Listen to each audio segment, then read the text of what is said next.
Olá, nós estamos no lacconcursos.com.br, eu sou Rodrigo Belmonte, a aula de hoje é de Direito Administrativo e na aula de Direito Administrativo vamos falar de princípios administrativos implícitos, exatamente. Na aula passada a gente trabalhou com os expressos, explícitos, aqueles que estão ali escrachados, registrados ou na Constituição ou em alguma norma, em alguma lei, algum dispositivo infraconstitucional que trata do direito administrativo. Na aula de hoje, a gente vai trabalhar aqueles princípios que não estão previstos na Constituição, não estão previstos na lei. Ô, cabeça, estão previstos onde? Na interpretação, exatamente, na interpretação dos textos normativos desse país. Beleza? Aula bacaninha, tranquila, mas com princípios extremamente importantes. Olha só, a aula de hoje, ela está preparada com doutrina e jurisprudência. Por que doutrina e jurisprudência? Porque como não tem legislação especificamente sobre o assunto, dizendo expressamente onde é que está aquele princípio X ou Y, a gente não tem como trazer um texto de lei ou um texto da Constituição, ok? Mas as questõezinhas de aula. Vamos lá? Aula passada, a gente trabalhou com os princípios explícitos.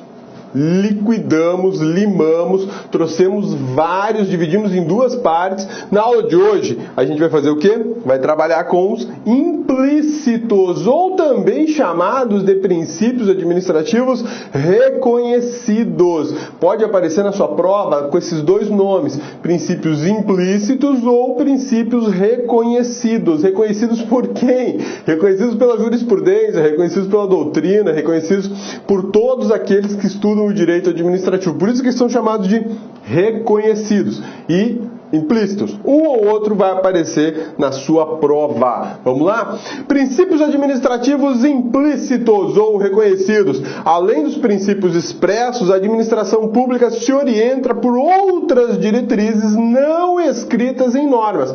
Essa é a grande diferença entre o princípio implícito e o princípio explícito, ou o princípio expresso e o princípio reconhecido. Qual é a grande diferença? Não escritas em normas. A gente não tem dentro do direito administrativo, normas que tragam lá, está previsto a supremacia do interesse público sobre o privado. Não existe isso. Não vai achar lei falando disso. Você pode virar o seu vademecum aí, pode fuçar na internet, não vai achar uma lei falando expressamente, dizendo expressamente sobre o princípio da supremacia do interesse público sobre o interesse privado. Por que então existe esse princípio? Porque quando a gente analisa o contexto de normas, quando a gente analisa a Constituição e extrai dela certas informações, certos conteúdos, certas interpretações, a gente percebe que existe uma regra maior, que existe uma diretriz maior que aquele texto, que orientou aquele texto. Daí a gente falar de princípios. Princípio é exatamente isso, aquilo que norteia, aquilo que te dá o rumo, aquilo que influencia. E no caso do direito, o princípio ele acaba influenciando na produção de normas. Quando a gente fala de princípios implícitos, eu já tenho a norma e dela eu consigo extrair um princípio. É interessante isso, porque muitas vezes, por não conseguir ler sobre o princípio, não achar esse princípio escrito em algum lugar, algumas pessoas pensam que ele não existe, que é coisa da doutrina, que é coisa da cabeça de concurseiro maluco, né? Não tem isso. Dentro do direito administrativo são vários os princípios. Tanto no administrativo como no constitucional, são vários os princípios que não estão escritos. Na aula de hoje, a gente vai trabalhar exclusivamente estes aqui, beleza? Sussa! Geralmente reconhecidas pela doutrina e pela jurisprudência, que é o que a gente acabou de conversar. Eles são chamados de princípios implícitos ou reconhecidos, porque a doutrina de tanto estudar, os doutrinadores de tanto estudar, reconheceram em determinadas normas um ou outro princípio. E os da aula de hoje são princípios básicos e fundamentais para todo o direito administrativo e para toda a administração pública. A gente vai trabalhar com 2 deles, assim, de forma um pouquinho mais detalhada e mais aprofundada, e a gente vai verificar que eles são a base de toda a estrutura jurídica, de toda a ordem jurídica que controla a administração pública. 2 princípios que não estão escritos em lugar nenhum, eles se transformam nos grandes pilares, nos grandes sustentáculos, nas grandes vigas que seguram toda a estrutura jurídica que regula a administração pública. É o que a gente vê na aula de hoje sobre o princípio da supremacia do interesse público e da indisponibilidade do interesse público.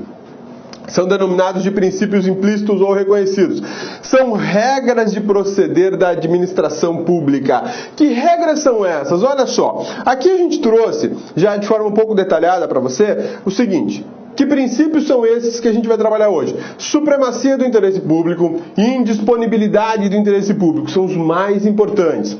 Autotutela, outro princípio super bacana e importante. Continuidade do serviço público, também outro de extrema importância.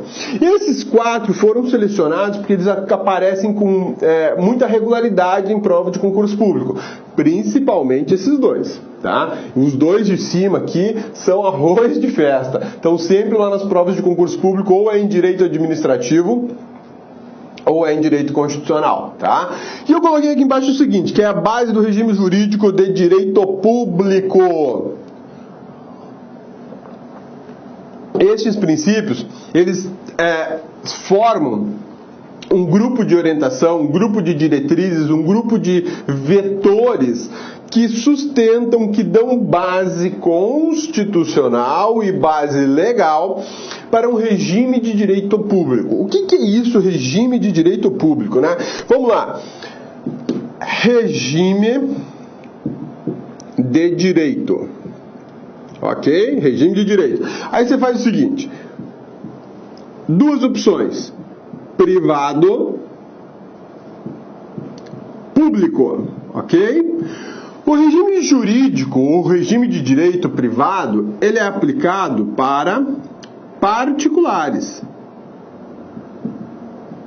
Para o particular, ok? E o público? O público é para o poder público e também atinge o particular. O regime jurídico, o regime de direito privado, atinge o particular, exclusivamente particular. E o público? O poder público é o grande clientão deles, mas também atinge o particular. Quando eu falo em regime jurídico ou regime de direito privado, regime jurídico privado ou regime de direito privado para particulares, eu estou falando, por exemplo, do Código Civil. O que é o Código Civil? É uma lei federal que regula a vida das pessoas. Essa lei federal que diz quando se tem a maioridade civil, quais são as regras para contratar, quem pode contratar, se você pode comprar, se você não pode comprar, se pai pode vender para filho, se filho pode comprar do pai. Quando falece uma pessoa, o que fazer? Lá no Código Civil a gente tem todas essas instruções e regras determinando o que tem que ser feito. Porque o Código Civil é o código, é a lei da vida privada. Exatamente, é a lei da vida privada. Ela regula toda a estrutura da tua vida privada. Se você está em casa agora assistindo esse vídeo, é porque existe ou um contrato de compra e venda que te autorizou a ingressar nessa casa, ou existe um contrato de locação, ou alguém fez uma doação para você entrar nessa casa. Se você está assistindo numa TV ou num monitor de computador, é porque você adquiriu ou emprestou. Tudo isso é regulado pelo Código Civil. Isso aqui é a vida privada, é a vida particular que diz respeito a cada um. Mas e o regime jurídico de direito público? Este aqui traz regras fundamentais da administração pública, que regulam a vida da administração pública. Como a administração pode comprar? Bom, via de regra, por licitação. Quem é que me diz isso? As regras que fazem parte do regime jurídico de direito público. Como a administração pode contratar mão de obra? Mediante concurso público. Por quê? Porque existe um conjunto de regras de direito público que diz que a administração só pode contratar mão de obra mediante concurso público, excepcionalmente com cargos comissionados, e isso a gente pode ver mais tarde. Mas o fato é saber o seguinte: saber que existe um conjunto de regras, leis e a própria Constituição que regula a vida da administração pública, dizendo quando ela pode comprar, quando ela pode doar, exatamente, quando ela pode contratar mão de obra, quando ela pode tomar o patrimônio de um particular. Tudo isso faz parte do regime jurídico de direito público. São regras que privilegiam a administração pública. São regras que fortalecem a atuação da administração pública. São regras que controlam a atuação da administração pública. E por que eu coloquei o particular aqui? Porque, de regra, a administração sempre está se relacionando com o particular. E aí, o importantíssimo dessa história toda está aqui, ó. Quando a gente fala em regime jurídico de direito público, nós estamos falando de relações entre pessoas. E essas relações, elas são relações verticais. Relações verticais. Por que verticais? Porque o Estado está numa situação de superioridade e abaixo dele está o particular. Por que existe isso? A gente vai ver na aula de hoje que o Estado mantém essa situação de supremacia, digamos assim, em relação ao particular, porque o Estado representa o interesse de toda a sociedade e não apenas de um particular. Aqui, nesse regime jurídico de direito privado, nesse regime que só interessa o particular, as relações são horizontais, exatamente, são horizontais. Um particular não pode se sobrepor ao outro simplesmente porque ou ele tem mais dinheiro, ou porque ele é mais velho, ou porque ele é mais forte, ou porque ele é maior. Não é essa a ideia. Aqui existe uma igualdade nas relações. No regime jurídico de direito público, a igualdade desaparece. Por que desaparece? Porque o Estado está por cima da carne seca. Exatamente. O Estado está acima do cidadão. Não é uma relação de igualdade. E não pode ser uma relação de igualdade, por uma razão muito simples. O Estado defende interesses de toda a sociedade. E o particular, os dele. É só os dele. Aqui eu tenho a individualidade, aqui eu tenho o coletivo. No particular, individualidade. No Estado, coletivo. Ô, cabeça, mas aí é difícil, cabeça. O Estado vai sempre me patrolar. O Estado vai passar por cima de mim, cabeça. Não vai não. Não vai não, meu amigão. Sabe por que não vai? Lembra das nossas aulas de Direito Constitucional, artigo 5º? O monstro, porque é um monstro, aquele artigo é muito grande, né? Quantas das horas de aula a gente ficou ali gastando para trabalhar o artigo 5º. E eu falei para você, na aula de Direito Constitucional, que o artigo 5º tem uma função específica fundamental, que é de limitar o Estado. Exatamente, ele é o grande limitador do Estado. Como o Estado, nós temos aqui uma relação de verticalidade, o Estado está numa situação superior, numa situação de supremacia em relação ao particular. Quem é que garante ao particular que o Estado não vai abusar, que o Estado não vai explorar, que o Estado não vai ultrapassar limites da legalidade, do princípio da legalidade?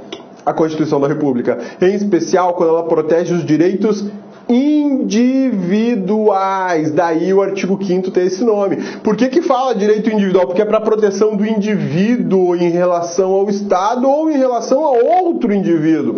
E aqui eu tenho um particular protegido por garantias fundamentais. Olá, meus amigos, minhas amigas. E aí, gostou da aula do professor Rodrigão, professor Cabeça? Aula top de linha, não é isso? Gente, presta atenção. Essa videoaula que você assistiu é apenas um pequeno trecho da aula completa do professor Rodrigo. Tá? É um pequeno trecho, em torno de 20% aí da videoaula dele. Se você quer assistir essa videoaula inteiraça até o final, tá certo? Aliás, quer fazer o curso de Direito Administrativo do professor Rodrigão, professor Cabeça aqui, acesse o nosso site, porque nós temos uma isolada específica de direito administrativo, temos também de direito constitucional do grande professor Rodrigo Belmonte, né? Vamos lá, investimento apenas R$ 80, Durante esse período, esse curso, você pode assistir ele durante 60 dias. Nesses 60 dias, você pode assistir quantas vezes quiser, na hora que desejar.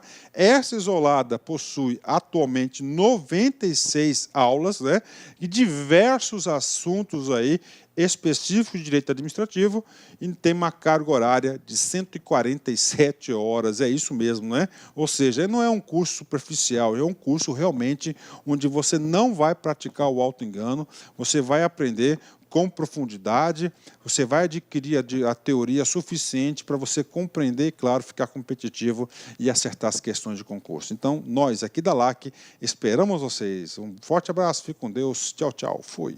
Clique LAC.